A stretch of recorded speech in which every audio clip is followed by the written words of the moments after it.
behalf of Joe Grabowski and the other organizers, and symbolically all the species on Earth, I'm pleased to welcome you to the second annual Global Biodiversity Festival. With each passing year, the consequences for biodiversity can be seen as ever more dire. Climate change is only the first of 3 biological crises humanity is bringing upon itself. The second, caused in part by climate change, is the worldwide growing freshwater shortage. The third going on now is the growing extinction of biodiversity of life forms around the world. The destruction is occurring at multiple levels of biological organization. The approximately 2 million species known to science and given a name is estimated to be only about 20% of the species still living. Science needs far more experts, especially on insects and other invertebrate animals, on fungi, and on bacteria and other microbiota. There's an ant. As biology increases its basic knowledge of biodiversity, the analysis of ecosystems is going to grow in proportion, allowing conservation biology to study back and forth between species and ecosystems. Cutting deeper this way, biodiversity studies will increase in depth and exactitude.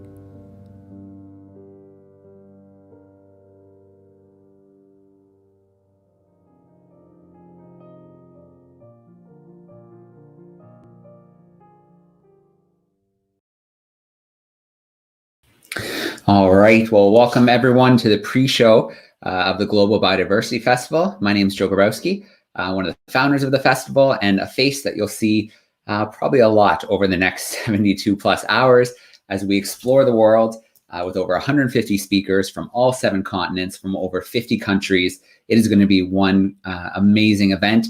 It's bursting at the seams, which is why we decided to do this pre-show, because we wanted to include as many conservationists doing amazing work all over the world. So we're really all about celebrating the weird and the wonderful, the challenges life is facing through biodiversity loss. And of course, we want to highlight good news conservation stories. So people all over the world working on the front lines to protect what we have, to restore and to bring back as much as we can of our amazing ecosystems and species around the planet. So it was an incredible introduction by Edward O. Wilson. There is nobody who I could think of who would be a better person to introduce and kind of kick off this festival, this pre-show. So a huge shout out to the Half Earth Foundation, the Half Earth Project and the E.O. Wilson Biodiversity Foundation for making that introduction happen. We'll definitely be using that a few times throughout the 72 hours. So again, Edward O. Wilson, pioneer in the study of biodiversity, and growing up and studying biology, zoology, and university, a real hero of mine. So we're going to connect with Paula, the CEO of the E.O. Wilson Biodiversity Foundation, later in the weekend, and we're going to talk a little bit more about the Half Earth Project and why it's so important that we do protect half our planet. So we have a great lineup of speakers joining us tonight. For those who might just be kind of tuning in by chance right now, if you head over to the website, so the globalbiofest.com, you will find the whole lineup for the weekend. You'll find all the speakers, the schedule, and you'll see where you can register and get your special code, because we aren't going to be on YouTube for very long. This is just the pre-shows on YouTube. And then starting tonight, when the festival kind of kicks off proper at 7:30 p.m. Eastern, we shift over to our platform through Clay Entertainment services. And you do need to be registered. You'll get all the information you need to join throughout the weekend once you have registered. So head over to globalbiofest.com. So let's get right into it. Let's get into our first recorded event here. So this is a special one. This event just came together literally hours ago. We have Cecilia Montalban joining us. She's a bat ecology PhD student. She's a Global South Bats ambassador. She's also an ecological consultant. And she's out in the field this weekend in the UK studying bats, looking for the roosts and other fun, exciting things. So we were able to snag her for a few minutes in her hotel room after she came out of the field. She said it was wet and rainy, but you know, when you love bats and you love getting out there, sometimes you can just brave those elements and to get the good work done. So we were able to get this beautiful session recorded. I'm going to share that now and let Cecilia take over and share her story with all of us. So here we go. Hi, everyone, and thanks for tuning in. My name is Cecilia Montalban, and it's a real pleasure to be a part of the Global Biodiversity Festival this year. Today, I'm going to be talking about some of my favorite animals in the world that many people don't know much about, and how technology is helping us explore their world, even in the darkness. So my journey into becoming a bat biologist was pretty much entirely by chance. About 5 years ago, I helped out on a hibernation survey in Western England, and about halfway through, I came across this little horseshoe bat deep inside the cave, like completely fast asleep and hibernating. And I just remember it was covered in some condensation and some frost from the extreme temperatures. And it just hit me there and then that there was this whole world out there that I knew nothing about. I'd been fascinated by animals my entire life, but there was just something about this little creature, about the size of my thumb, and the fact that I just knew nothing about it. Why was it there? Why was it hibernating like in different groups with different species? There was just so much that I wanted to know. I remember people pointing at it and they knew what species it was, and I was just completely hooked. So I'm from Peru. I grew up in Lima, and after graduating high school, I moved to Canada, where I did my Bachelor of Science at the University of British Columbia. I then started working as a wildlife biologist for about 3 years, doing surveys for all kinds of protected species. And then I crossed over the big pond to the United Kingdom. That bat encounter happened about 4 months after I moved, and it was a major switching point in my life. So for the past 5 years, I've worked, volunteered, and researched bats extensively across the UK, across Europe, and further afield. And that eventually led me to go back to university, do my master's, and I wanted to basically learn how to do better science and how to research them in a way that would directly contribute to their conservation. So that's led me now to become a research assistant, and I'll be starting my PhD as well soon. I'm also an amateur photographer, so I think that one of the beauties of bats is really capturing their diversity around the world, where they roost and how they behave and all kinds of things, and really showing the fact that bats come in all shapes and colors. So just here on the slides, you can see a selection of bats from around the world. You've got proboscis bats in Peru. These roost near rivers and water bodies, and they're perfectly camouflaged on trees, which is quite remarkable. You've got greater horseshoes that I photographed in a cave in Spain. In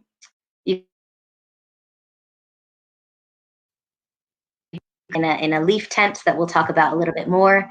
And then as well, you've got large fruit bats in Kenya. So these are actually straw-colored fruit bats, and they are the mammals that undertake the largest mammal migration in the world. So over 10 million bats of this species come together in Kasanka National Park in Zambia every year from across sub-Saharan Africa, which is amazing. You've got Myotis walwetchii bat, which it's got these beautiful, beautiful wings of black and orange, and it's got freckles all over its skin. And it's something unreal when you see it. And finally, on the bottom corner there, it's a bat that I photographed in Cuba. That's an Antillean ghost bat. It's endemic to the Caribbean islands, and it's just morphologically adapted to life in complete darkness. Now, this is just some of the 1,400 species of bats that we know of, and we know that they are absolutely essential in ecosystems all across the world, as pest controllers, as pollinators, as seed dispersers, and all sorts. Many bats use caves, and photography can be a very useful tool for monitoring them. You've got these greater mouse-eared bats in Romania that are in a cluster. You see massive hibernation colonies of species like these nocturnal bats also in Romania. Now, not all species of bats hibernate, but most do in the temperate regions of the world. For some species, you also get large maternity colonies. So that's when pregnant female bats come together, they roost together, and they have their young in these large colonies and rear them up together. And often photos are taken of these large clusters so that we can then count the individual bats from the images. That allows us to look at population sizes over time, how they move and congregate within the cave, and all kinds of things that teach us a lot about the biology of these animals. When you see these carpets of bats on the ceilings of caves, it's a sight like no other. It's absolutely amazing. But you can also see quite easily how that makes their populations quite vulnerable to threats. You get these large accumulations of bats in places, and sometimes even if the caves themselves aren't impacted, all of a sudden there's deforestation all around the cave, and the bats no longer have places to go forage. They might not have the connectivity that they need to get between their summer and winter colonies, so they are quite vulnerable. They're also vulnerable, of course, to cave disturbance, to changing climates, and because they can roost in these large numbers, there's a series of wildlife diseases like white nose syndrome that have unfortunately killed millions of bats, particularly in North America. Bat photography also helps us to document more about the species that we study in a less invasive way and discover some pretty neat things. This is a photo that I took in Cuba of a leucistic Jamaican fruit bat. And you also get to know and understand a bit about documenting the morphological differences that you see in bats and why maybe some individuals stand out from the crowd. In caves, you get to see some of the most iconic bat species, like the common vampire bats on the right there. There's a lot of myths and misconceptions about bats, of course, including the belief that all bats are vampires, when in reality, there's only 3 species of bats that feed on blood. The common vampire there on the right that feeds on mammal blood, and then 2 species that specialize in avian blood, like the one on the left. And new technologies like infrared cameras allow us to study bats in the absolute darkness of these caves, where we weren't able to do that before. So we can look at their movements, we can look at their behaviors, their life cycles, what species coexist with one another, amongst many other things. And it's really a glimpse into a very unexplored world.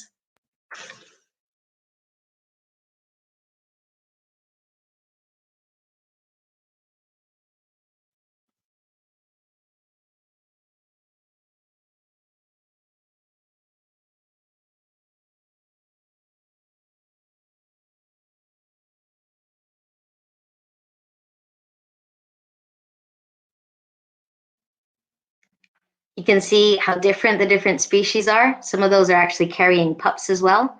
And bats can carry pups even when they weigh about 1/3 of their own weight. This one's an echolocating bat, so you can see how it's moving its ears and its nose leaf, just looking around and exploring the world. We can also look at bats in their roosts and how they behave. So this is a colony of horseshoe bats again. They're all pregnant females getting ready for sunset. So this is just right around sunset, and they're grooming and stretching and getting ready for a night out.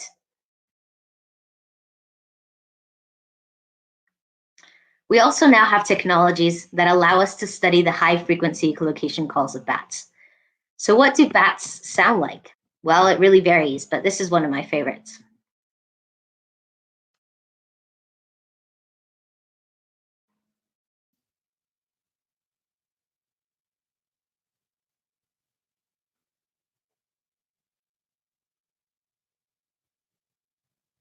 So those are horseshoe bats that basically sound like aliens through a detector. You can also look at a bat as it echolocates. If you look at its ears and its nose leaf and how it's emitting and receiving those sounds back, and then you've got an acoustic detector that's recording that call. And the pattern of the call varies by species, and it actually tells us a lot about the bats themselves and their ecology.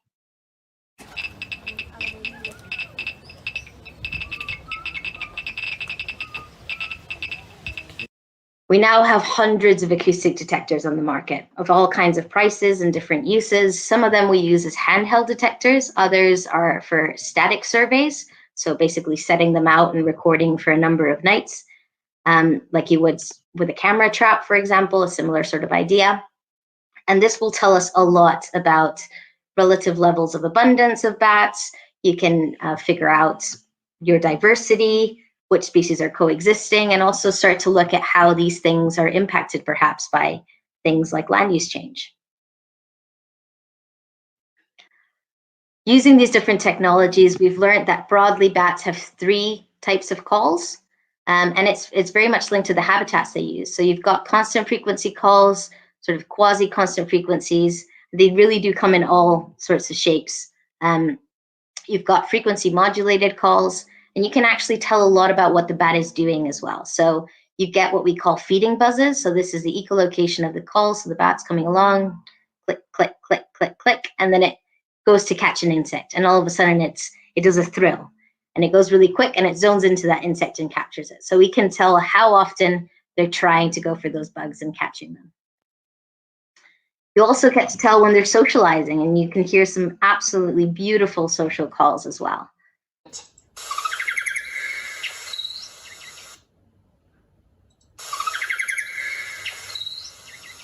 The thing about bats is really they're everywhere, and these technologies have helped us to pick that apart a bit further. And I would bet money that you've all walked right past a bat race several times in your life, unless, of course, you're living in Antarctica or in the high Arctic. Even the tiniest log can be a roost. This one, for example, in Peru, had a colony of nectar-feeding bats. You also get massive trees, for example, that fall over and rot on the inside and become hollow, and those are often full of bats. So this one in particular had 4 different species, including these incredible frog-eating bats. And if you're interested, definitely look up there. There's lots of behavioral studies on how these bats hunt frogs, and they can listen in and detect based on the sound of the frogs whether they're venomous or not, which is fascinating. Bats also roost in leaves, and actually there's a few species in the neotropics that will make their own tents, leaf tents as we call them. So what they'll do is they'll chew along the veins of the palms in different shapes and ways to basically get it to droop down into a nice little tent that protects them from the wind and the rain. And yeah, this basically allows them to move around quite a bit. So because they're fruit-eating bats, they eat seasonal fruits that are all over the rainforest. So some species will actually make their tents, a little set-up tent right next to their food, which sounds pretty fantastic. Imagine if you could just constantly move to your favorite restaurants every now and then. You get some bats in all kinds of leaves. So these are Honduran white bats, an absolutely beautiful little creature. They're tiny. They're about the size of a cotton ball. And just in that leaf there, you had a little roost of them. You also get bats in all kinds of trees and cavities. Sometimes even if they're low down, it doesn't take much to have bats in there. But this one had a hollow that was about 10 meters up, and it was a mixed roost of 2 different bat species, again in northern Peru. We also use endoscope cameras. So these are just little camera, basically a cable that has a camera on the end, and this allows us to inspect little crevices that bats might be dwelling in and do things like inspect bat boxes. So this is looking into a bat box. This is in Ebro Delta in Spain. You can actually see the young babies of the bats, so the nice little pink ones. And you can look at things like reproductive success, the sizes of the colonies, how they grow over time, when they're ready to fly, all sorts of things from using these technologies and these cameras. You can also look into trees, so places that you might not be able to look into otherwise.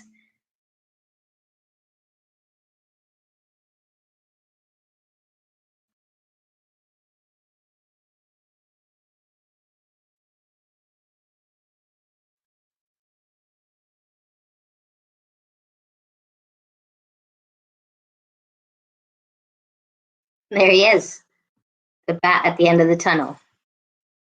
Pretty remarkable. Another way to survey bats is using thermal imaging. So with thermal imaging, we can look at things like roost locations, and we can study how the bats are using those roosts, what kind of numbers, and all kinds of things as well. So here you've got some bats coming out of a tree.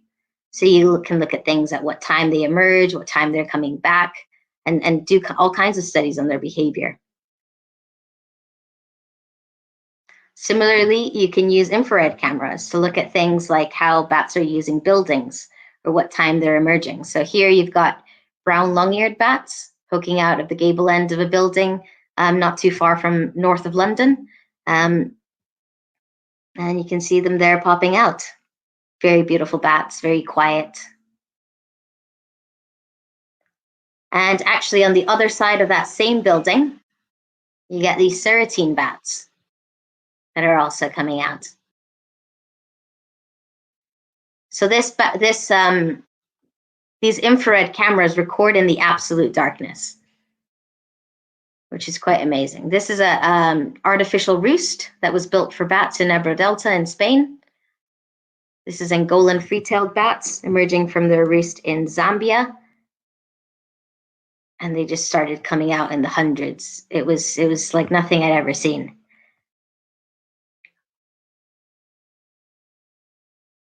You can see also bats. These are bats coming back into their roost, and they're actually just using these wooden planks on the side of a building, and they're coming back at dawn. So this is filming them at the end of their night out, just as they're coming home for a snooze.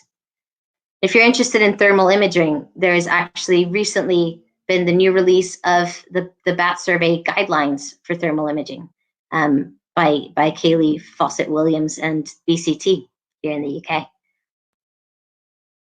We also look at traditional techniques for studying bats that include trapping. So we use mist nets, similar to what you would use with bats. And we use harp traps like the one on the right. So those are different forms to trap bats. And this, of course, tells us lots about them as well. We can figure out what kinds of numbers are occurring, what bat species are co-occurring. So here's a photo actually of all 6 breeding Myotis species in the UK that were captured together at a swarming site in England. Sometimes with bats, like fruit bats, you'll catch them and they'll be carrying their fruit. So that tells us a bit about what they're foraging on and what kind of seeds they could be dispersing. Get bats that are covered in pollen, which is amazing. Bats are actually responsible for pollinating lots of the fruits that we love, like mangoes and bananas and all kinds, and they really just get in there and cover themselves in pollen. So they're fantastic pollinators. Some of the coolest trapping nights I've had have been in London. So across the UK, there's an ongoing ringing study. So you can see a little ring on the forearm of that bat. And one day in August, I think, 2017, we caught this Nithusius pipistrelle that had flown all the way from Latvia just in a matter of days. And so we added a couple of records there. That was that bat, Latvia to London. And actually, a couple of weeks later, we caught a second bat that had flown from Latvia to London. So we're starting to put together those migration patterns as well. Finally, just to wrap it up, there's thousands of technologies, but another really neat one is radio tracking of bats. So what you can do is actually put a tiny little tag on the bat that emits a signal that you can hear there with a beep.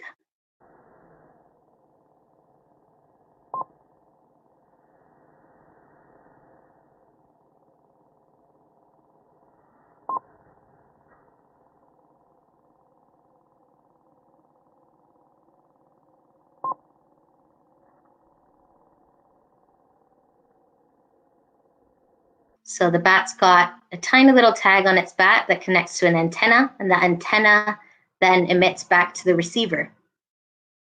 And you'll hear those beeps. The closer you are to the bat, the stronger the beeps. And then what you can do is use antennas to try and find them in whether it is to find their roosts, so you can try and pinpoint where those are, or you can see how they're using the habitats by basically looking at the sound of those beeps and the directionality and all kinds. So this is revealing a lot about bats and how they use the different habitats and landscapes and what's important for their conservation as well. Now, I could talk about bats and technology all day long, but unfortunately, I don't have the time this time around. But basically, bats, it's a whole new world out there. There's so much that we still need to know. And it also means that you get to try out lots of different technologies, study them, even when it seems like, they're in complete darkness. There's so much that we don't know about them. So it's an absolutely fascinating place. And we definitely need more bat biologists. So hopefully I've inspired you all to look into it a bit further. I'm happy to take any questions, and I do try and share a lot more about bats on my social media as well.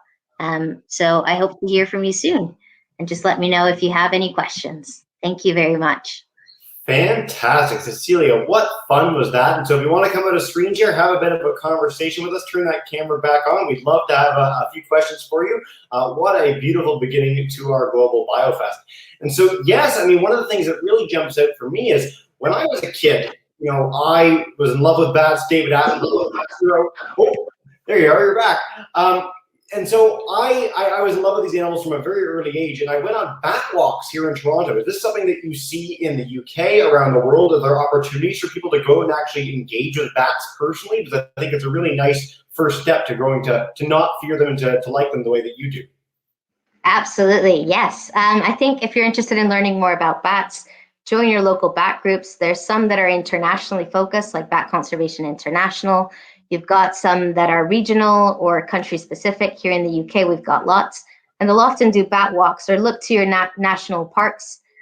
There's lots and lots of places that will lead bat walks that will take you out, teach you a little bit about the bats that you have in your different habitats just around your corner. And you'll be surprised, even in cities, you get loads and loads of bat life out there. So I encourage you all to check it out. Check out the different groups that are working on them around the world. Donate if you can, and get out there. It's a great activity also for any age. So I often take my nephews out, and they absolutely love it with their bat detectors, and they can figure out what species are just around their home. Yeah, it's the coolest thing with bat detectors too, because it's not like, you know, going out in search of other wildlife. You actually get to use this cool technology to do it as well, sort of the theme of your talk, but a really, really neat opportunity for kids especially. Cecilia, you mentioned something early on in your talk, which is white nose syndrome. And I know we don't have the time to go into that in real detail, but to my understanding, this is one of the things that's wiping out bats on a pretty monumental scale, at least here in North America. Is there a hope of turning the corner on this? Is there work being done to try and mitigate this as an issue for bats?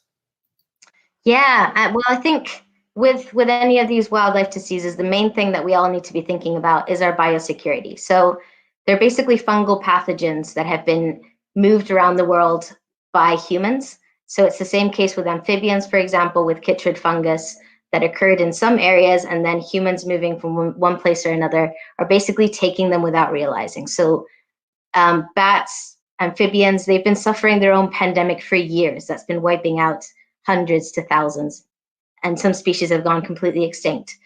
So it's very important that we keep that in mind.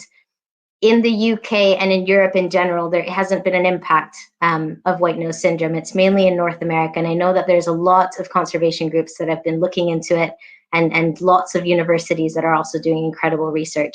I don't know much more on the specifics of the disease. Unfortunately, I've never come across it myself. But I think that the important message for anyone that's listening out there is to think about these things. And actually, when we are going from one continent to another and you're going into a cave, you know, wipe your shoes down, disinfect your stuff before you go to another part of the world to investigate your wildlife. So just make sure that we're keeping them safe. I think that is hopefully one of the lessons that we'll all take home from COVID, that just like we are being careful with transmitting stuff between ourselves, we need to be careful with animals as well. It's a really great analogy, and I think, you know, a lot of our audience today, a lot of our speakers today are real world travelers, and so there's places in the world like Hawaii, like Australia, that have had difficulties with invasive species before, to have really strict quarantine measures when you come in to make sure that you're not spreading these things and pathogens and other wildlife that could impact these really delicate environments and species. So I think that's an important message, one we're going to be coming back to a lot throughout the festival. Cecilia, time for one more question. Time flies when you're having fun.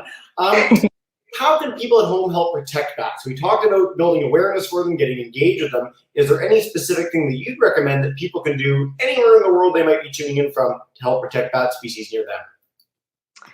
Oh, there's loads of stuff that you can do. I think the main thing is just making sure that their food resources are there. So it's all connected in the world of biodiversity, as I'm sure we'll learn over this weekend and throughout, you know, all the talks. If you can, you know, plant some good flowers in your garden that will attract insects, that will go a long, long way. So about 70% of the species on Earth are insect-eating bats. In places like Canada, in Europe, all species are insectivorous bats, so they are depending on good numbers of insects. So anything that you can do to help that, preserve water courses, preserve the habitat around you is very, very important for bats. You can also look into setting out a bat box if you've got a nice little garden, so that'll give them a nice place to roost. And there's lots of resources. I recommend you look into Bat Conservation International, Bat Conservation Trust. They have resources online that you can check out that will have all kinds of guides on how you can create a more friendly environment for bats and really all other wildlife. They're all linked: bats, birds, insects. It all comes together, which is quite fantastic. What a perfect message to end our first broadcast on. Cecilia, thank you so much for your time today. You mentioned both the Conservation Trust and Conservation International, so I'll bring up those links again if anyone wants to find out more about those amazing organizations. Thank you so much for your very inspiring presentation, and I hope a lot of people take away a newfound love of bats, or at least a little bit of a respect for them by the end of this. So thank you so much, and have a wonderful rest of your day. Absolutely. Thank you so much, Jesse, and thank you everyone for watching. Awesome. Thanks so much, Cecilia. And I will turn it back to Joe to continue on with our Global BioFest. So thank you so much. All right. Well, a huge shout out to Cecilia, especially for coming in from the field. I'm sure she was tired and wanted a little bit of a rest, but thank you so much for joining Jesse for that great conversation and sharing the amazing work that you are doing and all the amazing technology that you're using to track bats and learn more about their secrets. So a shout out to Jesse Hildebrand. Jesse is the Vice President of Education with Exploring by the Seat of Your Pants, which is an organization I run. Our goal is to bring science, adventure, exploration, and conservation live into classrooms across North America and beyond. On any given month, we could be running 30, 40, 50, even 60 live events for classrooms, connecting them with scientists, explorers, adventurers, and conservationists from all over the world. So do check that out if you have some time, exploringbytheseat.com. And we'll see Jesse Hildebrand throughout the weekend as he'll be hosting various events for us. So huge shout out to Jesse for hosting Cecilia today. Okay, well, a couple little things to talk about before we meet our next speaker. Yeah, I already mentioned that you can head to the website, globalbiofest.com, if you haven't registered yet. Register on the website there. Very easy form to fill out. You'll be sent all the links that you need to join in over the course of the weekend. So do head there. The schedule is there. The speaker list is there. Options for donating there are there as well. So the Global Biodiversity Festival is a 100% non-for-profit festival. All the money raised during the festival goes to some of the grassroots conservation organizations of many of the speakers who are joining us over the course of the weekend. So lots of different ways to donate. There's a page there about contributing to conservation. So you can find that there. It's actually, I'll pop it up there. So it's just /support conservation, or you'll see it up there in the menu. And then there's other options for donating as well. We do have text to donate. So if you are in the US, you can use 44-321 and text biodiversity. And that'll take you to a page where you can make a direct donation through something like Stripe. Also, if you're outside of the US, it does work in many other countries. The number's a little bit longer. You can see it down there at the bottom. So 1-917-999-0700, and then same word, text biodiversity to that number, and it should work in many other countries around the world. So as I mentioned, all the funds raised during the festival will go to support conservation around the world. And I think, you know, if you spend some time with us this weekend, you meet some of the incredible speakers on the front lines of conservation, you know, unsung heroes day in and day out in the field and protecting species in their communities, in their countries. I think you'll definitely want to help out with that. So let's jump into our next speaker in the pre-show. So we spent a little time with Cecilia in the UK. We're going to head to Assam, India now, and we're going to spend a little time with Purnima Devi Barman. So she is a conservation biologist. She's a Whitley Award winner. She's the founder of Hargila Army, which is thousands strong women who get out into the community to protect the greater adjunct stork. So it's a really great story. You're really going to enjoy hearing Purnima speak. We were going to try to grab this live today, but unfortunately there was a storm that knocked out power and it just wasn't going to happen. So luckily we did manage to get a recorded session in, and I'm going to bring it up now and let her take over for a little bit. So here we go. So we've got Dr. Purnima Devi Barman joining us. She is globally known as the Stork Sister. She's a conservation biologist from Assam, India. She is the founder of an all-rural woman army group called Hargila Army, with 400 leaders comprising 10,000 women members in villages in Assam. Purnima is the recipient of the Whitley Award. This was in 2017. If you don't know what that is, think of it as like the Green Oscar for amazing work in conservation. And she earned this for her crusading conservation movement to protect the highly endangered greater adjutant stork, locally known as the Hargila. So I'm going to bring Purnima in with us now. Hey, Purnima, how are you? Hi, I'm good. Hi, Joe. How are you? Good. It's so great to see you. I feel like just hours ago we were texting online. Yeah, perfect. Yeah. So All right. I was really worried about the connection, but it's fine now. I'm really very happy.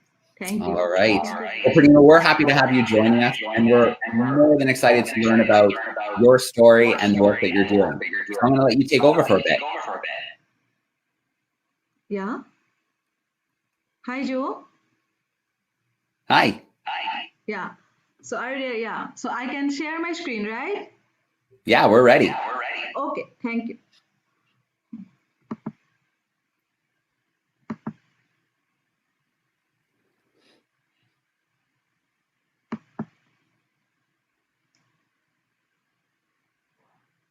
So for those who are tuning in, this may just take a moment because the connection's a little bit slower, but we'll get connected and we'll get it up.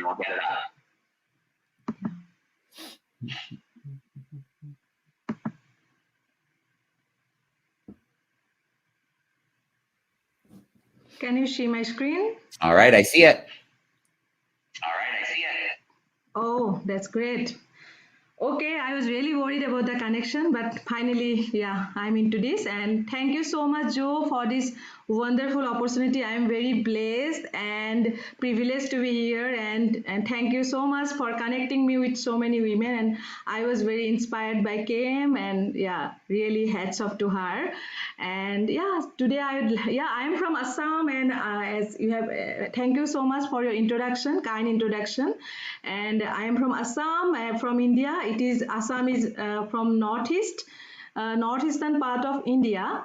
And today I would like to share my entire journey within this 25 minutes of time, how we are working in Assam to save this bird called Hargila, greater adjutant stork, and locally called as Hargila bird.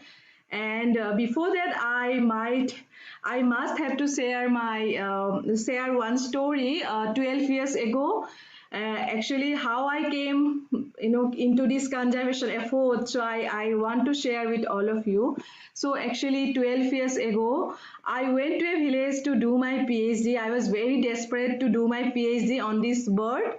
Everyone is only of common people, policymakers are obsessed with only the mega species, charismatic species. So I wanted to do my PhD on this bird after my masters, and and trust me, I didn't know beyond PhD. I thought that PhD would be the ultimate, and I was very desperate to be an academician.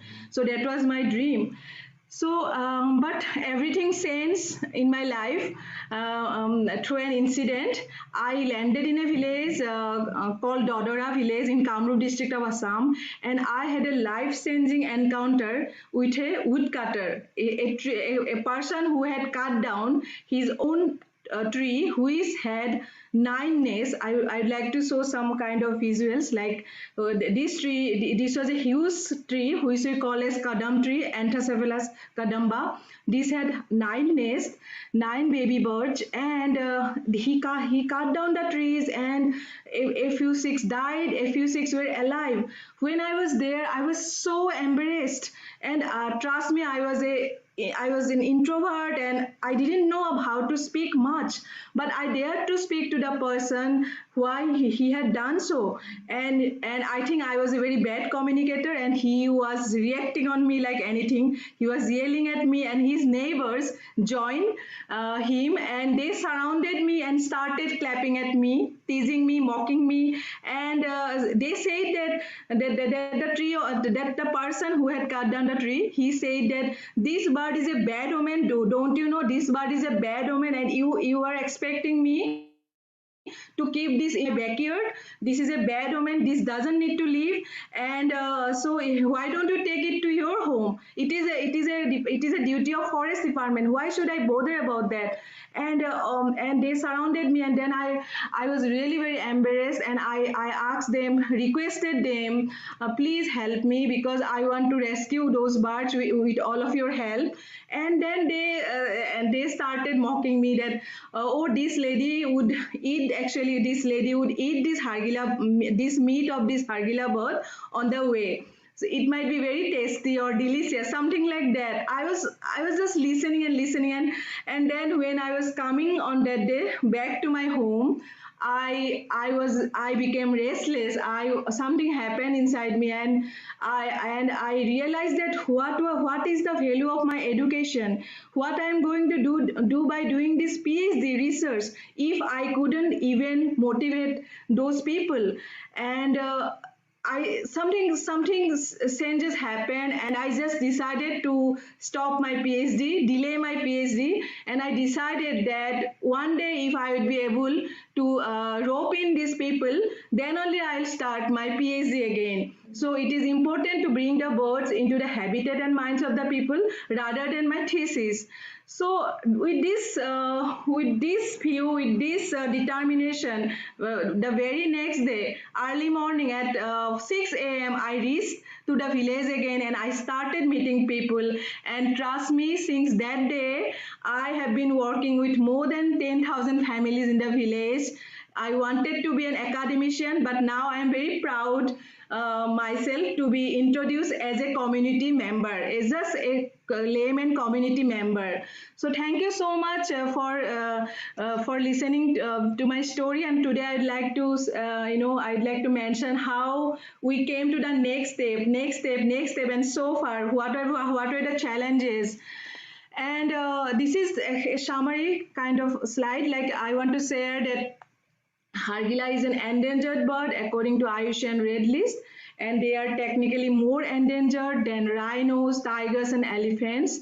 So we need to do a lot for the lesser known species also. And the global population is around less than 1,200 birds. Habitat loss, poaching, and poisoning are the major threats.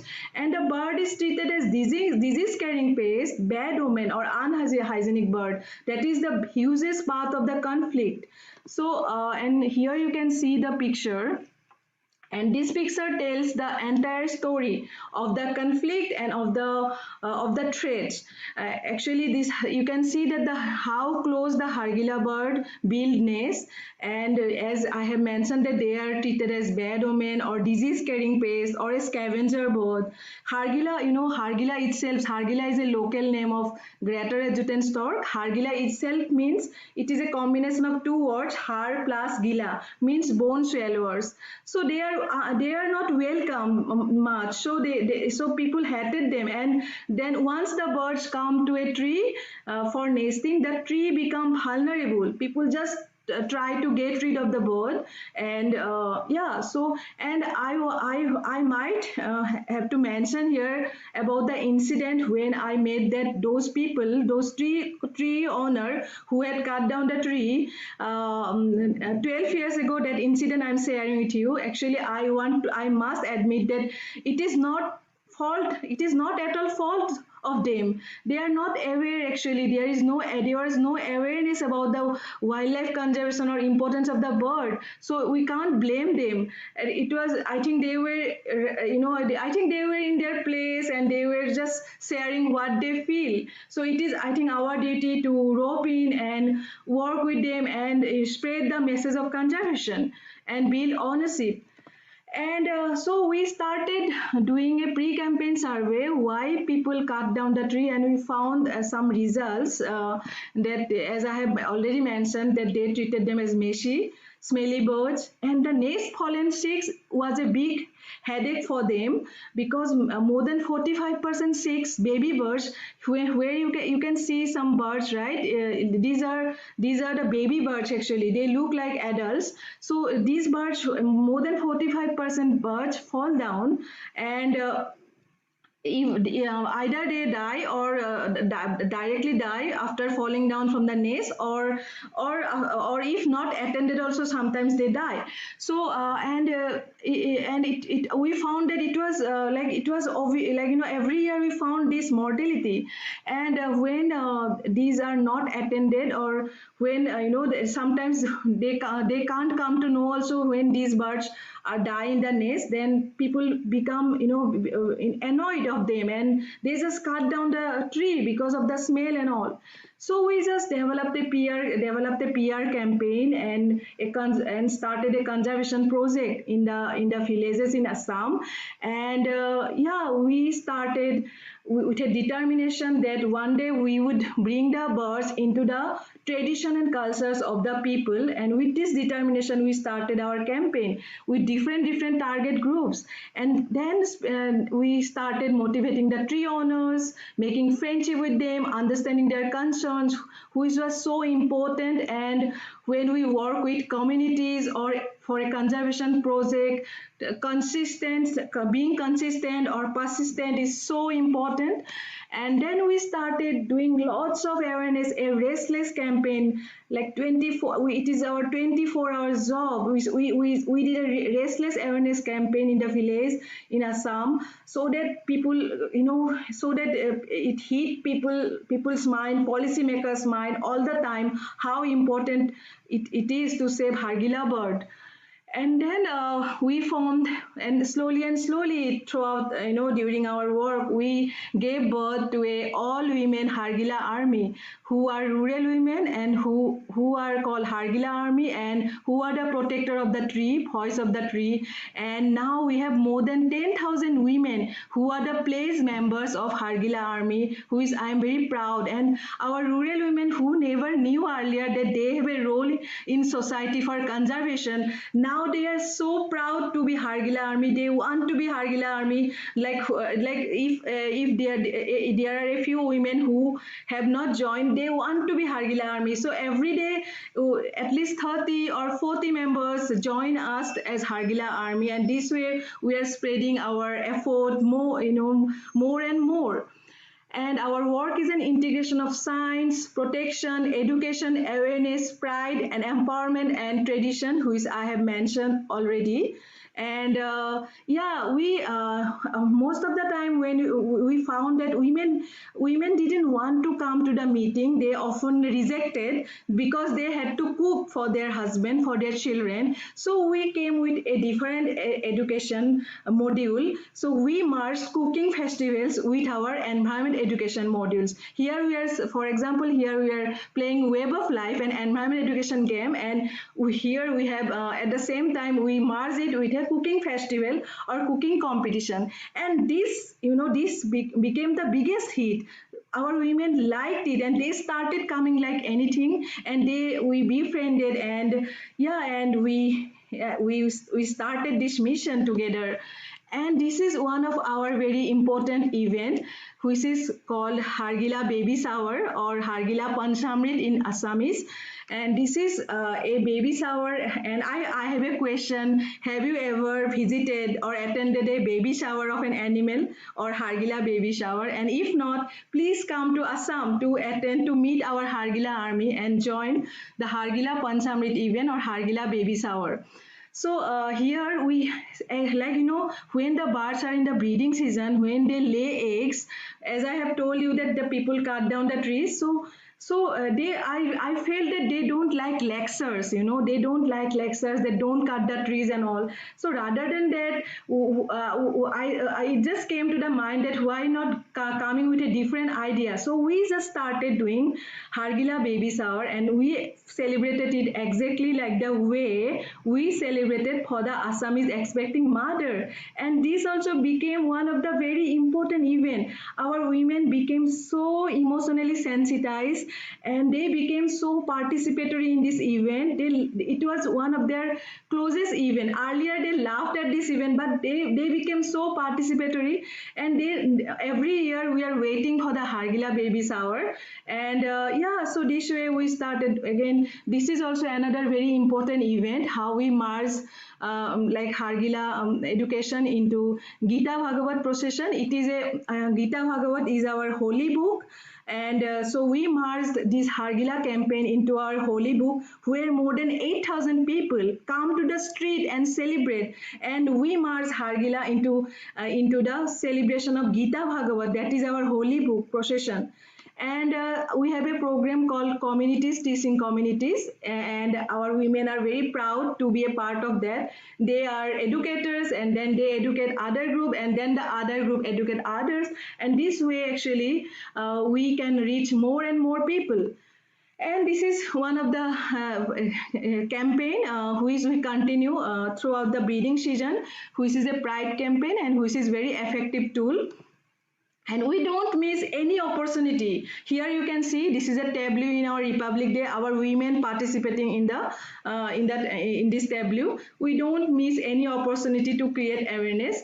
And as Joe introduced about my Whitley Award, I'm very thankful to Whitley Award, because after that the life of the communities, the life of the species, and the life of myself changed. And and we could establish a weaving center also for the women, and we could support more and more women, more and more communities, more people, more students, and we became stronger and stronger.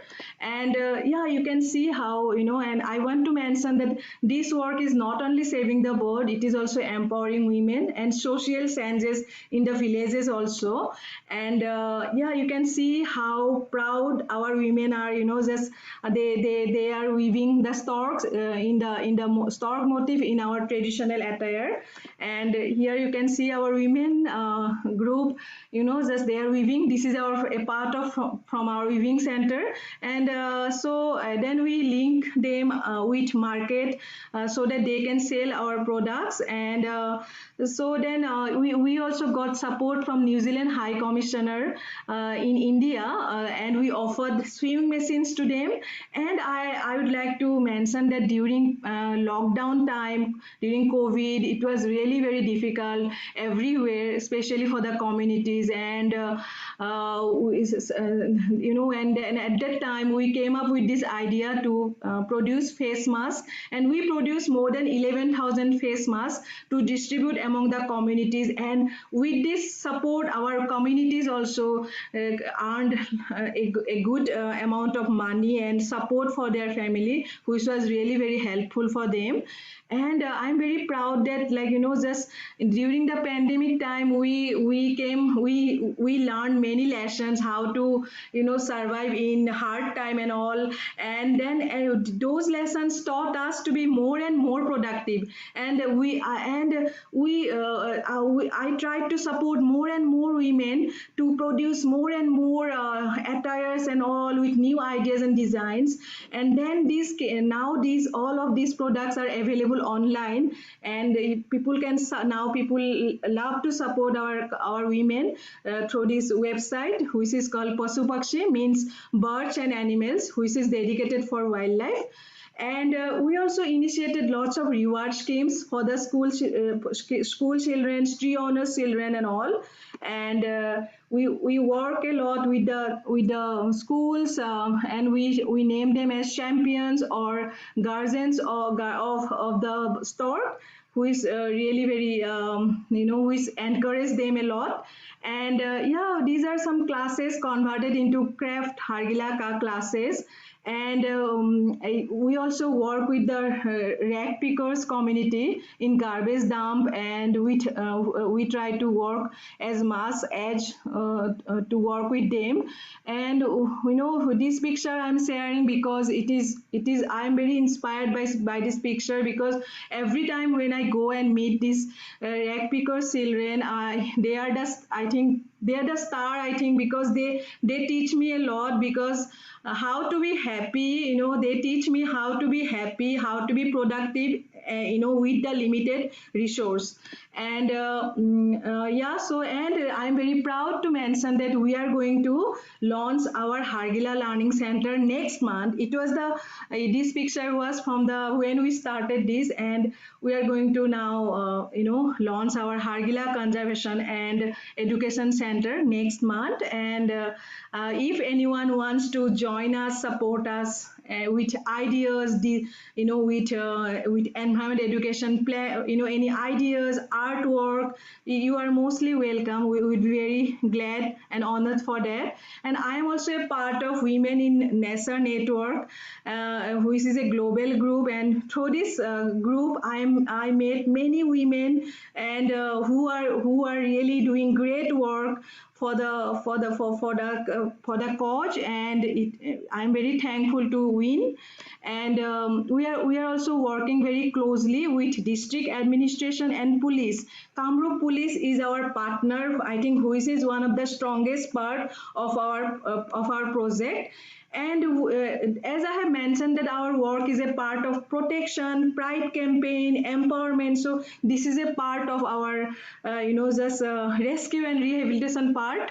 So we rescue the birds. You can see on the right side, we put nets under the nesting tree, and then we rescue, and when we put the nets, the injury of the birds become less. And then we rescue them, and then hand raise in the zoo, Assam State Zoo, with the support from Assam Forest Department, and then we release them in the wild. And then we are trying our best, but definitely we have to think of a very dedicated facility about this.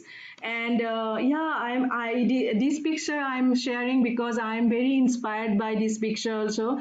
In a very hard condition, we rescued this bird, and we spent lots of time, and doctors and all, we did devoted there lots of time. And finally this bird was released very successfully in the wild, and we found him after 2 years also, because we had a tag also, and we could found him. And and then we are also trying to analyze some cause of the dead birds and all, and results are not good. So in some birds we found many unusual materials. We are also studying the egg cells of the birds to study the heavy metals. And here I am very excited to share, because on the right side you can see that this is the first experimental platform in Hargila, which we did in 2017 after I got Whitley Award. And in 2017 I was not successful, but 2018 we were successful, because we found a hatchling there which flew away. Then and this year also we have hatchlings, and so far 5 baby birds flew away in these 3 years. So isn't it exciting? So I'm very proud to share this with all of you. And on the other side you can see my bamboo platform. I have 3 bamboo platforms to study the breeding behavior of the bird. One of them is, you can see this bamboo platform with our limited resource, which is made by our villagers. I'm very thankful to them, and I'm still safe so far with their support. And I stay on the top of this bamboo platform. I stay there for sometimes long days, and then I study the breeding behavior of the bird, and I keep myself hiding with the camouflage and all. So, and finally, as I have mentioned, that my PhD got a backseat, but finally in 2018 I did my PhD also, thanks to God and all.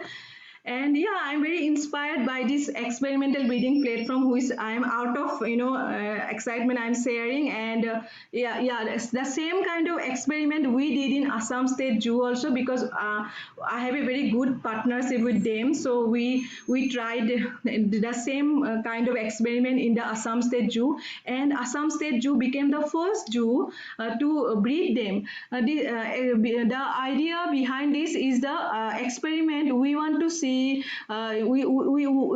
want to see, is it is it successful, same in the zoo and same in the wild. And then yeah, finally results are rewarding. Tree owners developed ownership feeling, which is so important, and the village became the largest colony in the world. And since 2010, not a single tree cut down, and nest numbers increased by 8 folds. Means when we started our work in 2007, there were only 27 nests. Now we have more than 210 nests, which is more than 8 folds, and this colony became the largest breeding colony. And when we started when we started our work in entire Assam, we found only 400 birds, and now we have, when we counted before COVID, we could do a population count, but we had to stop again.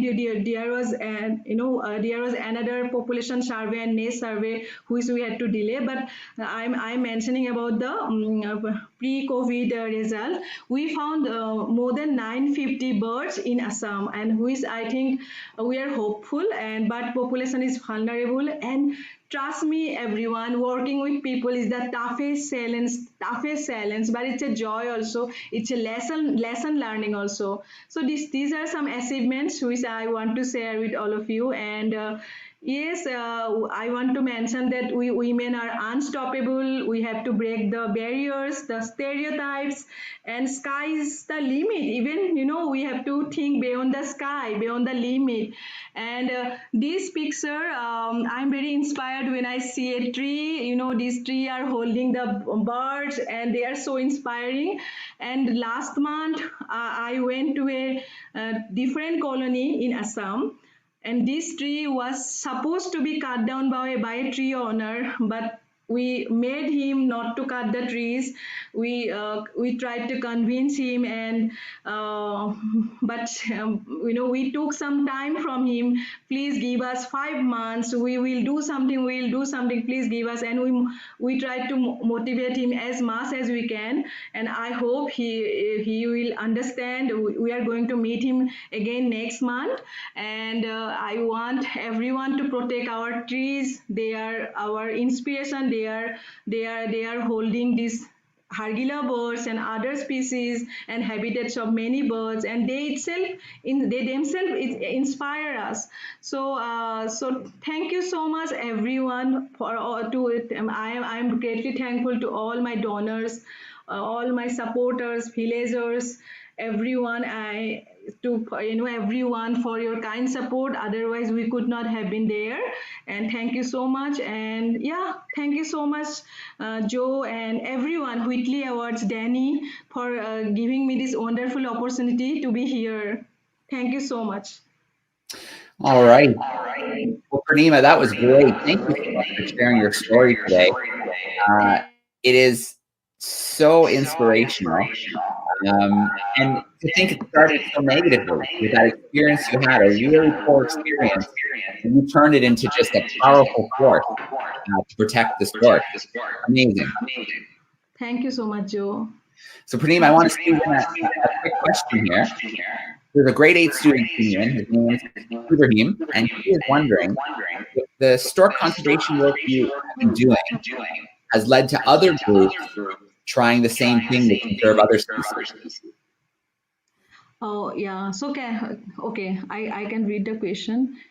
Hargila conservation led to studying and conserving. Yeah, I think from our work, as I have also mentioned that in 2017, I got Whitley Award, and suddenly this Hargila bird became center of attraction, in comparison to the other species like rhino and tigers. So, so I think after that, many people in Assam and India who actually from my personal communication, I can realize that, that they are inspired, and they say that they are very inspired and they want to do more and more works. Every day I get so many calls from students, from not only from Assam or India, but from students or conservationists who wants to work more and more for other bird species. Yeah, and I myself, I have a huge network in Assam with the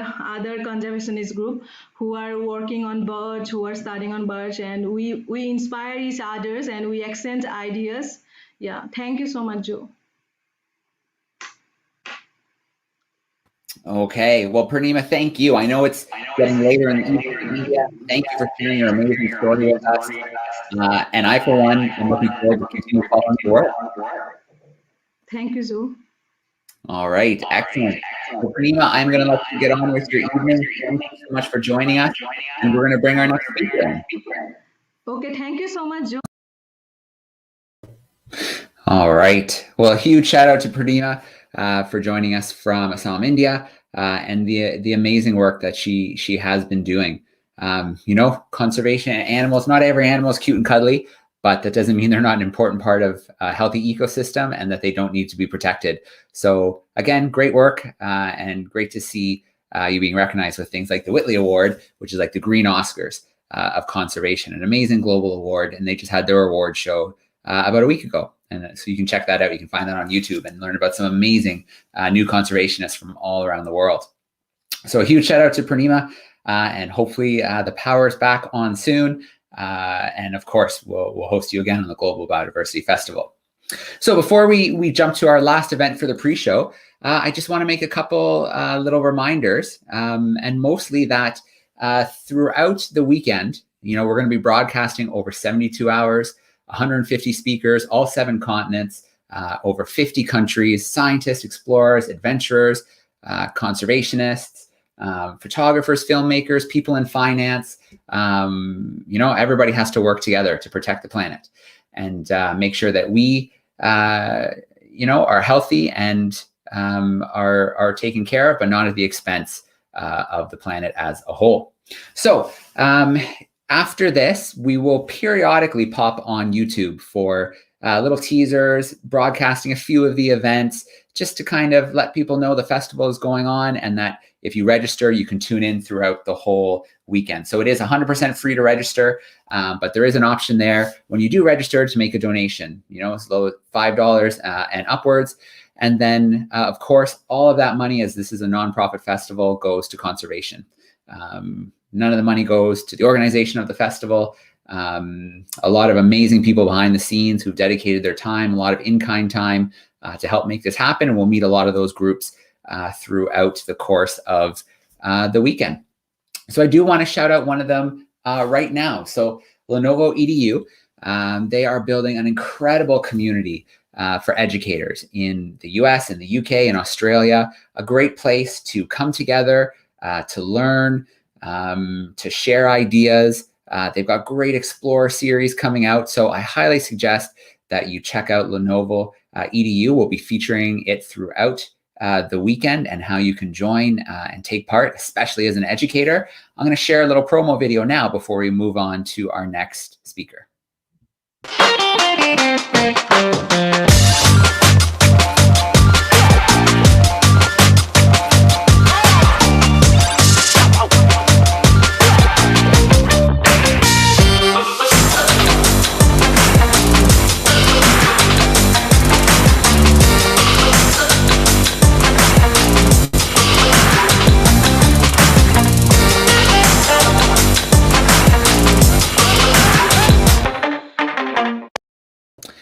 So again, a huge shout out to Lenovo EDU for helping to make this festival possible.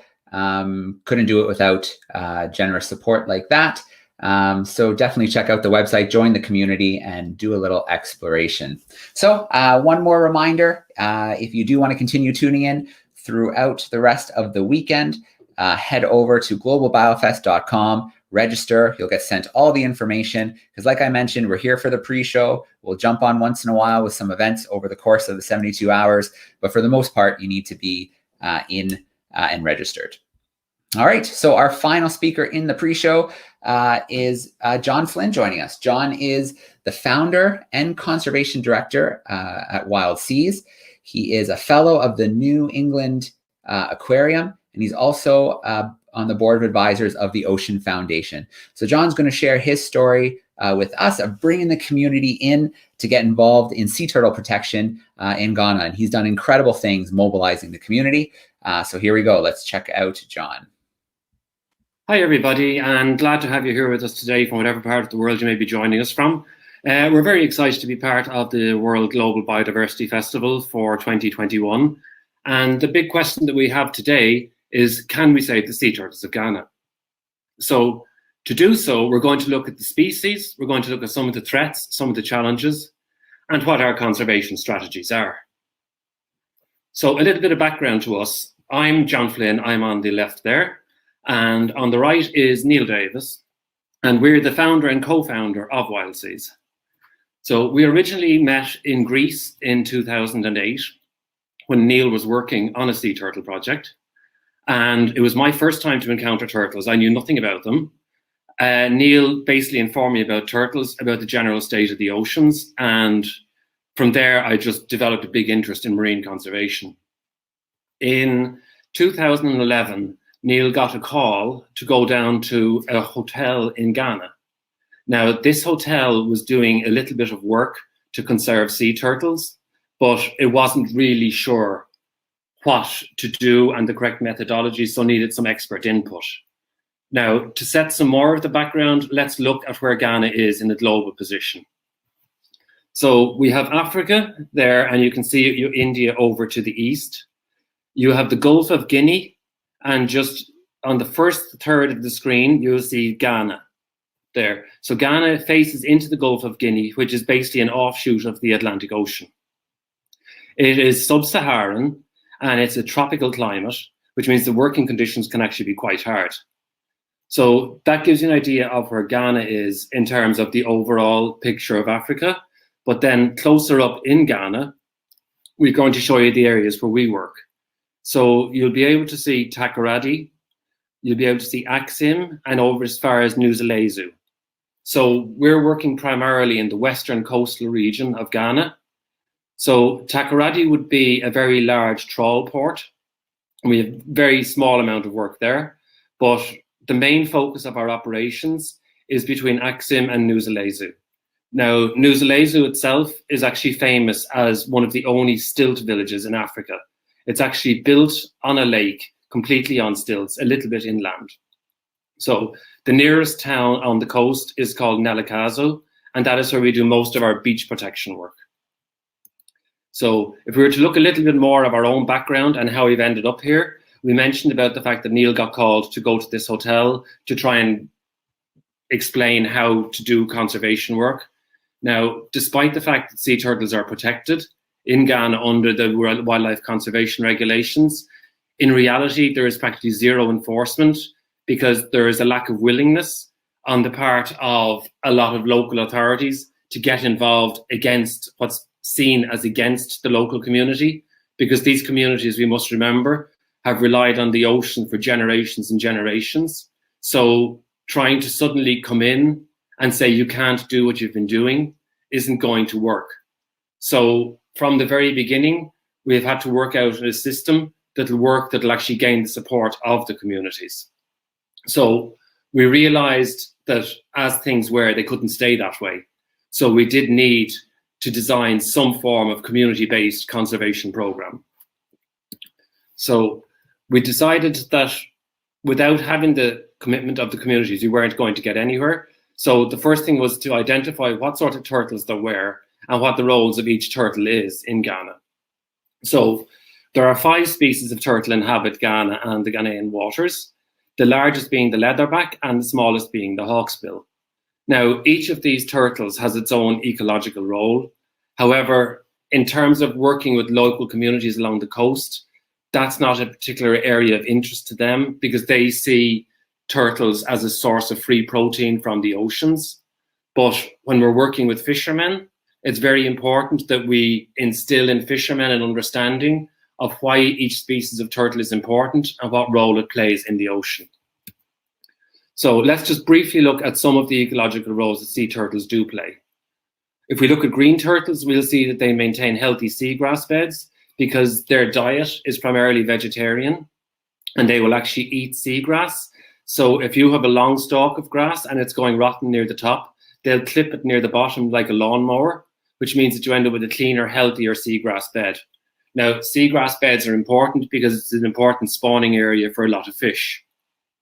If we were to look at, say, the hawksbill turtle, they actually maintain coral reefs in good condition, and they provide also habitat for small, freshly hatched fish. So we can see there, like, we're balancing marine food webs, and then nesting turtles obviously enrich the beaches with the nutrients they bring ashore from the oceans. So let's have a brief look at some of the threats that sea turtles are facing. This is not exclusive to Ghana at all. This is pretty much throughout their entire population ranges. So we have ghost nets, which are nets that basically are dumped overboard from fishing boats or get lost at sea unintentionally. We have boat injuries that can actually, like what we see here in this second picture in center top, is a turtle that got hit by a propeller. Then over to the right, we can see where a little hawksbill turtle actually got entangled. And what happened here was some fish wire got caught around its shoulder. And the turtle basically ended up losing the flipper because gangrene had set in. We have ocean pollution, which is very well documented. And what you can see in that green leaf there is actually plastic that came out of a turtle that we rehabilitated. And then you also have loss of nesting habitat, which means that there's less and less places where sea turtles can nest nowadays that they once would have nested. So if we actually look at the video now here, we're going to see a leatherback turtle that was actually caught by a boat, but that was already entangled in a ghost net. And we're going to see that turtle being freed. So Joe is going to play that video for us now. And basically, you don't need to worry about it. The turtle was absolutely fine and the turtle was released.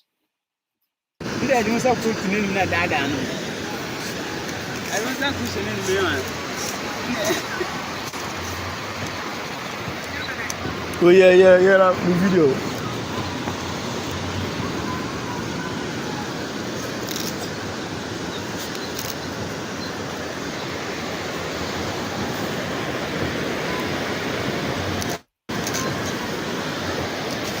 Oh, I can't do it.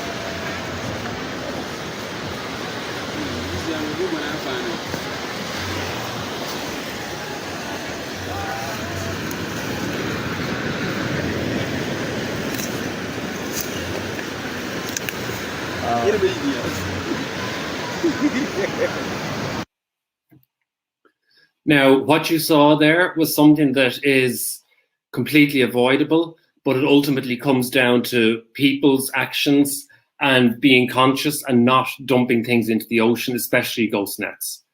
Next, we're going to look at what would be basically some of the ways we can conserve existing populations and try and restore populations back to more historical levels, which are much higher than they are today. So obviously, fisheries have a very high level of interaction with sea turtles. So we need to reduce that level of interaction. We need to protect turtles as they come ashore to nest and also protect the hatchlings. Scientists have indicated that roughly 1 in 1,000 hatchlings that emerge is the only one that will make it to an actual reproductive adult. So their overall success rate is extremely low, which means that every single nest is very important. We have the communities that are affected by sea turtles, and these communities, we need to have them on board, as we mentioned earlier on, so that they will actually adopt a willingness to protect turtles and understand that they're an important part of their heritage instead of something that's just to be taken and consumed and be gone forever. Then what has become a very big part of our program that we're going to look at in a few minutes is involving the fishermen, explaining to them the roles of the sea turtles and basically working with them to save more and more turtles. This idea of working with the fishermen actually came to us when we were walking on the beach one day, because we realized that for every one nest that we were protecting while walking on the beach, which would take like hours every night, we were losing turtles hand over fist through bycatch out in the oceans. So our initial program started with, as we mentioned, protecting the sea turtles on the nesting beaches. So one of the important steps that we had to take there was that we had to provide dedicated hatcheries where we could actually move the sea turtle eggs to, which means that there'd be no fear of them getting tramped or getting poached or getting dug out by like local dogs or anything like that. So one strategy is having the dedicated hatcheries, which protects the hatchlings prior to their departure to the sea. Another step that we have is the anti-poaching patrols themselves, and then the relocating of the nests into the hatcheries. So quite often you would find that people will actually walk along these beaches at night time during the sea turtle nesting season. And basically, if they find a sea turtle, they'll just take the turtle and they'll take the eggs, and the turtle never gets back to the sea and the eggs get consumed. So it is important to have a very visible presence in these communities so that they know that if we're on the beach, we actually are authorized to do what we are doing. And thereby, if we catch them with a turtle or with eggs, they know that they can find themselves in quite a lot of trouble. So as part of our nest anti-poaching and nest relocation program, we fill in a data sheet for each sea turtle that we come across. And that allows us to keep a record of the species, the location, the date and time of nesting. And it also gives us an approximation then for when the nest will actually hatch, and that the hatchlings can be released so they can go to the sea by themselves. Now, one thing that's very important is when hatchlings are being released, if you ever do happen to find yourself on a beach with hatchlings, never take one and just put it straight into the water. They have to crawl down the beach, and the reason for that is twofold. They have a thing called magnetite in their head, which is basically like a turtle GPS, and it aligns the magnetic poles of the earth, and that allows turtles to navigate. So when they emerge from the nest, that takes a little bit of time to activate and to turn on. And the second thing is that they actually need to build muscle strength in their flippers before they actually hit the ocean. So the best way they can do that is by crawling down the sand. So that's just a little aside from what we're doing ourselves. So another area of our program involves tagging and releasing of sea turtles. So nesting turtles and also turtles caught by fishermen, we tag those with Inconel rust-proof tags, and each tag has a unique identifier. And then with that, we also will take down information on a data sheet.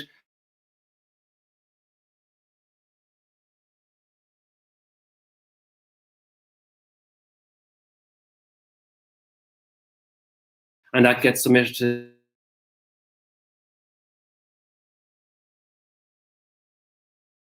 was taken.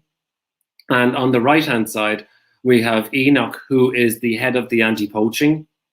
And he has two small green turtles there, probably around about 6, 8 years old. And both of those turtles were actually found drifting in a piece of ghost net that you saw back in slide number 4, I think it was. So they were released again by Enoch after having been tagged. And 2 weeks later, one of those turtles actually was found caught in another piece of ghost net. And we knew it was the same turtle because of the tagging data. So tagging is actually quite important because it allows us to build this bit of scientific background into local movement of sea turtles. So we looked at pollution earlier on, and we saw where there was the bit of plastic on the green leaf.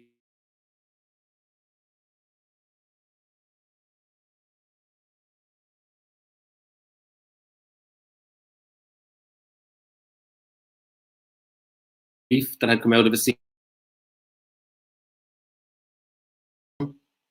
And then on the right-hand side, you can see Enoch and his associate there, George, and they're actually treating the turtle. So in total, it took us 6 months before we managed to get all of the plastic out of the turtle. But eventually we were able to re-release the turtle, and it was healthy, back in the ocean and where it was meant to be. So rescue and rehabilitation, while it's not a big part of our program, we're capable of doing it when the need arises. So it's also important when working in the communities that we don't forget about the next generations coming forward. So we actually run school education programs, and we will also sometimes run art competitions as well, which will help engage the children better. The reason we think it's important to work with schools is because these children, when they go home, they can question their parents, like, why is this happening?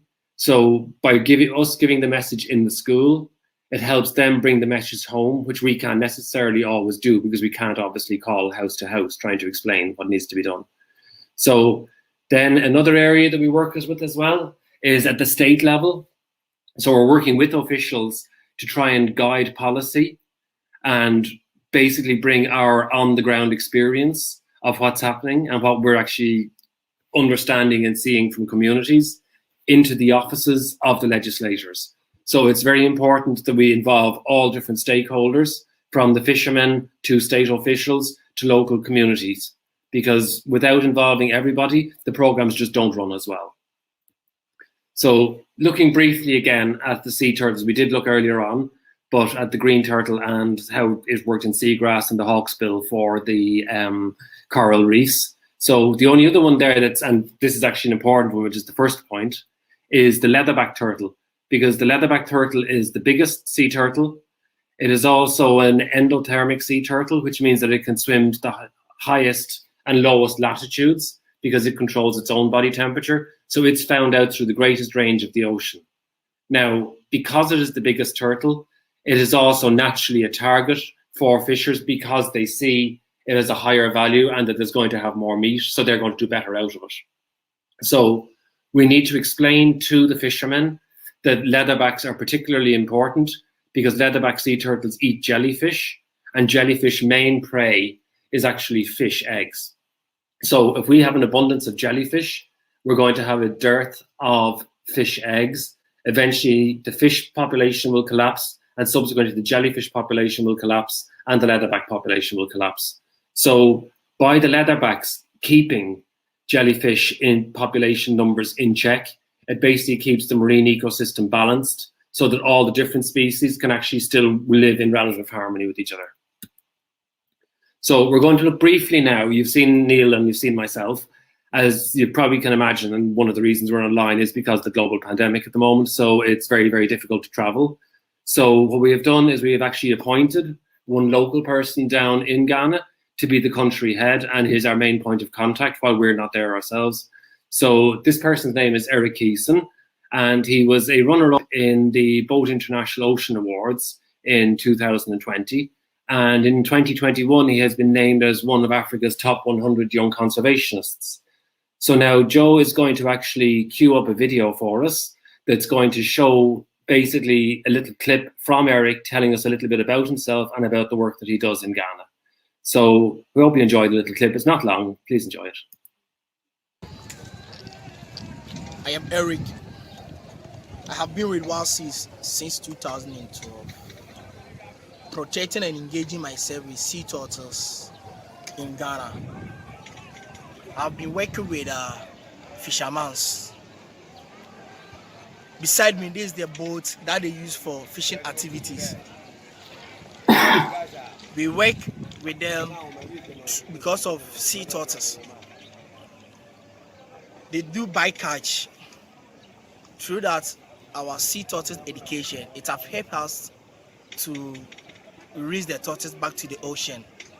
So any boat that come for the fishing activities, when they have any turtles, we return it back to the ocean.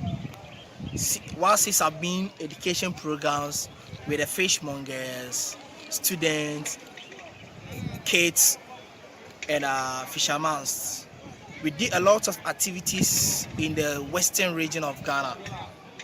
We have been visiting the different communities, educating them, telling them much important about tortoise, that they need it, that need to be saved.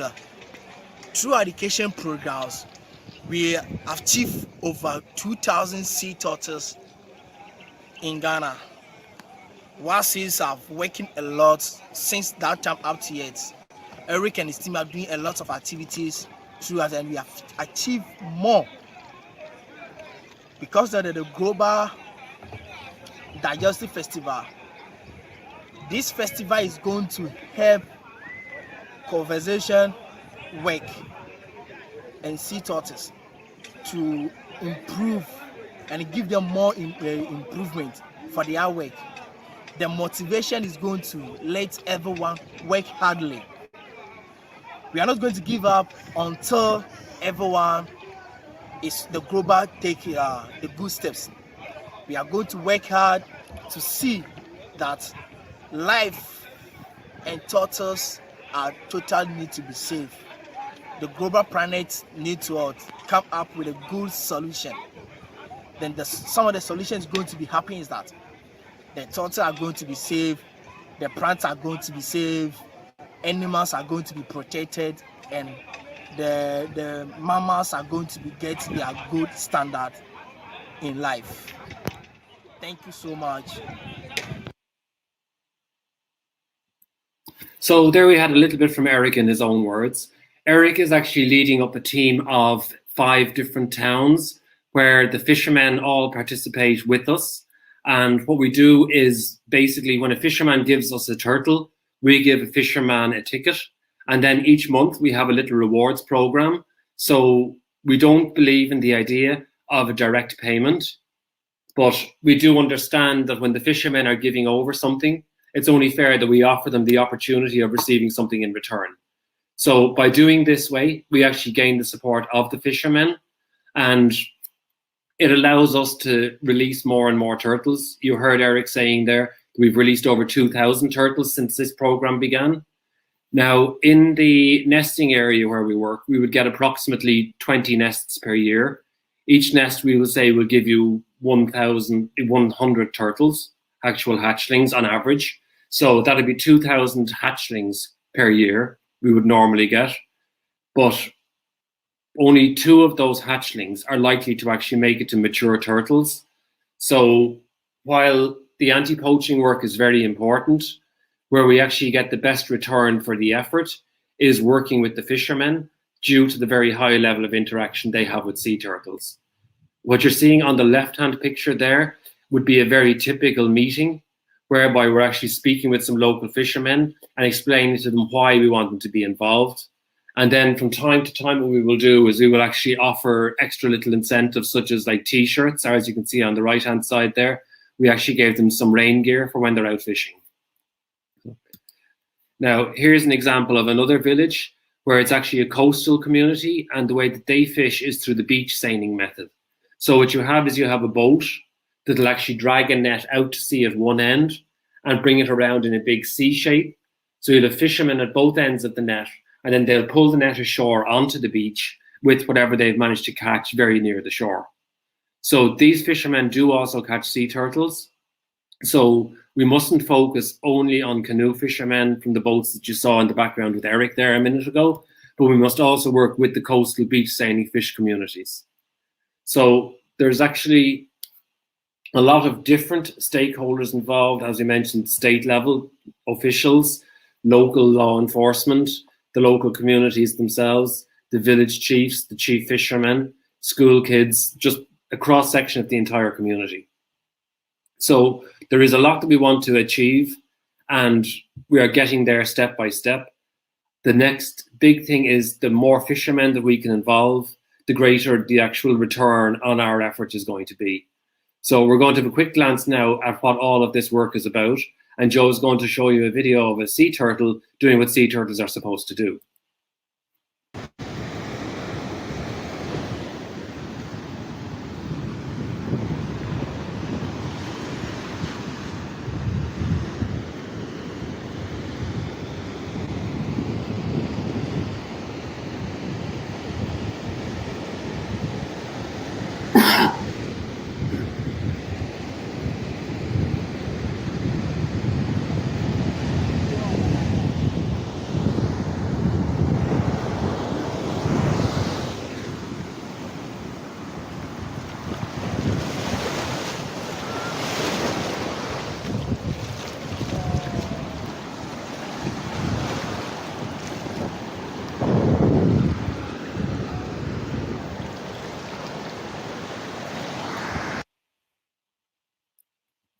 For us, every sea turtle that goes back to the ocean is an achievement.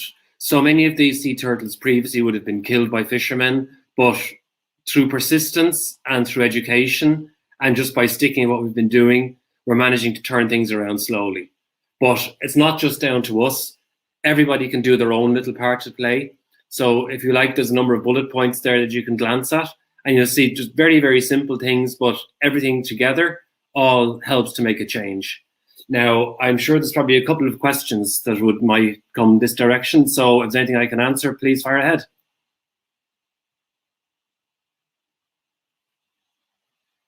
All right, John, that's great. I'm going to bring myself back in here to fire away with a few of those questions. But first, I want to congratulate you on the great work that you're doing. it's always great to hear the stories of where a project comes from, to see how it grows, to see, there's bumps in the road and things have to be changed and adapted. But, the community-based method of bringing the local population in through education, providing opportunities, incentives, and jobs, it really does work because, at the end of the day, nobody wants to, just destroy their environment, to harm the local ecosystems.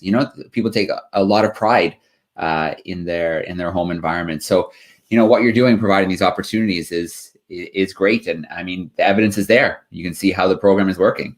It does seem to have kind of grown quite well. I think at the beginning when we went in, it's like a lot of people, you think you know pretty much everything, but you very quickly realize you know practically nothing.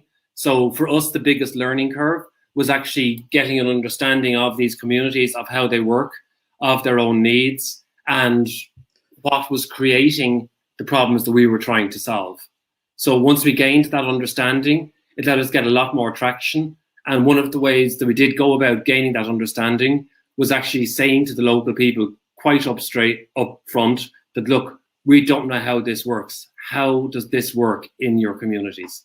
And I think that actually got us quite a lot of respect, because instead of having an overly confident, bordering on arrogant attitude that like, this is what you're going to do, it was kind of like, this is what we want you to do. Can you tell us how we might be able to get this to happen?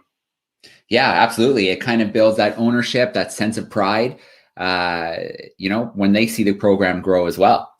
Meeting Eric was really great. It's exciting to see young leaders, future conservationists. And so is that kind of the big goal is you've got it going, it's local leaders on the ground picking it up, and then you can kind of step back a little bit and let it be run more locally? That's actually exactly the idea behind it.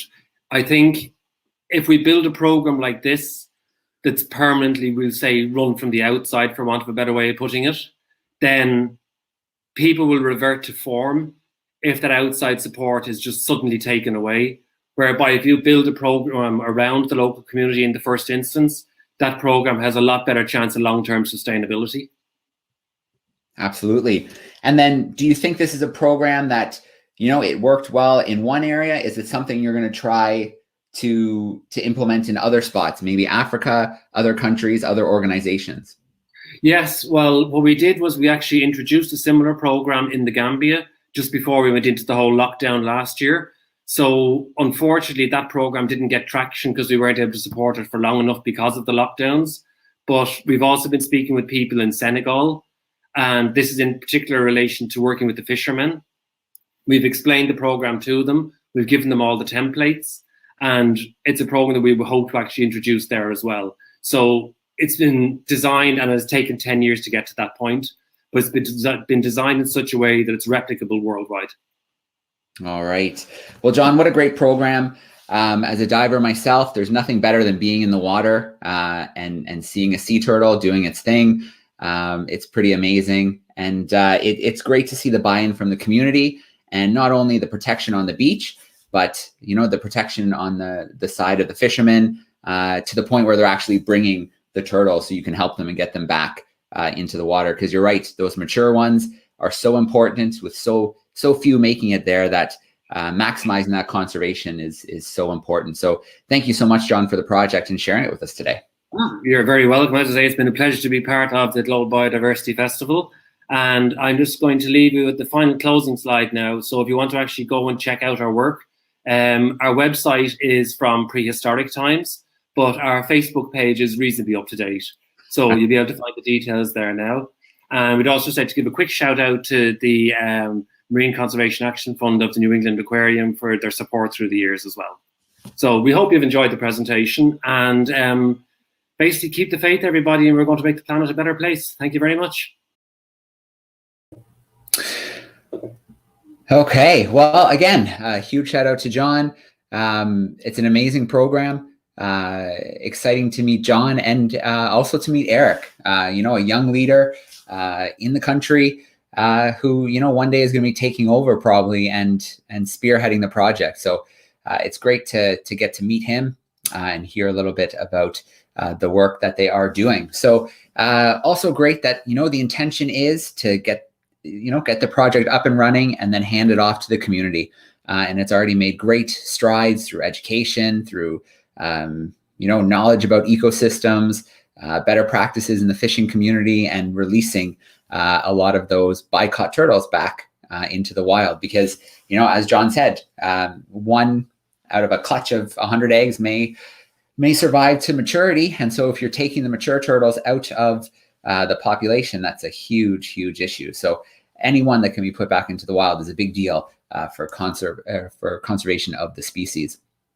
So that's getting close to the wrap for our pre-show. So thanks to those who tuned in today. It was kind of a late in the game decision. We had some great events that we did want to make sure were included in the festival. So visiting Purnima in India, obviously Cecilia in the UK, taking a break from out in the field with the bats, and then of course John and the work that he's doing with his team at Wild Seas in Ghana.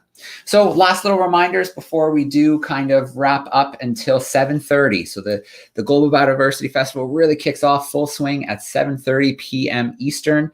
Make sure you do register on the website, globalbiofest.com. As I mentioned earlier, we will from time to time activate the YouTube stream for sneak peeks at events and to drive people to register. But for the most part, the 72 plus hours, the 150 speakers from over 50 countries will be through the platform. You need to register to get your login details. Of course, it's a nonprofit festival. We are raising money for conservation. So find all the different ways on the website under support conservation that you can help out. You can text to donate. You can donate through PayPal. And there's also pretty exciting a print sale. So we call it Prints for Conservation. We've got a great series of images from photographers and scientists. Check them out there. You can purchase the print and select it. We'll print it and we'll send it directly to you in the US, Canada, Europe. And then if you're somewhere else and really would like a print, just contact us and we'll figure out what we have to do to make it happen. So again, the price of the print is $100 US, but it covers the printing, the shipping, and then of course anything above and beyond that goes to conservation. And we have a great series of groups who we're raising money for over the course of the weekend. Okay, I think that is enough from me. Remember to head over and register if you haven't. We're going to go live at 7:30 p.m. Eastern, and we will not turn off the live stream until, now we're up to about 10 o'clock p.m. Eastern on Sunday. So just a wild exploration of biodiversity, the weird and the wonderful, the challenges life is facing, good news conservation stories, all from some of the best storytellers on the planet, those on the front line of protecting ecosystems and the species found within them. So thanks for tuning into the pre-show, and we will see you at 7:30 p.m. Eastern. So definitely register and log in for that. For now, we'll sign off.